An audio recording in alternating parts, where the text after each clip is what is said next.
you're having a conversation that is, can go to a accusatory type of state. Let's talk about how we can manage that, and that is through taking a timeout. The first thing that you need to do is recognize when you need to take a timeout. You know the signs. Your fists are clenched.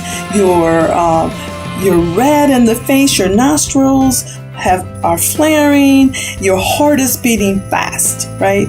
And so you recognize at that point that you no longer have the ability to respond. You are only going to be able to react. And you know that the words that you'll use will not be edifying, but destructive. So that's the first point. Recognize when there is a need for a timeout. The second point is to request a timeout. Here's what you can say. Honey, you know what? I'm angry. I can feel that I am not going to be able to respond the way I know I'm supposed to respond, and I don't want to do that. And so I would like to take a timeout for about an hour. So define your period of time. Now that timeout cannot extend over to the next day, and certainly not beyond that. So a very short period of time. That's the second point, is to request a time out, right? And assuming that is granted, and we can talk later about what to do if it's not granted, but let's assume that it's granted. The third thing that you need to do is to relax and calm down.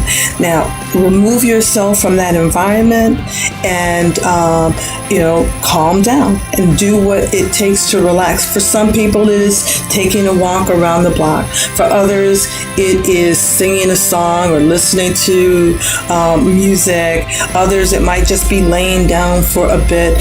For others, it's praying, and that's really my strategy. I go somewhere and I get on my knees and I pray because I don't want words to bring harm.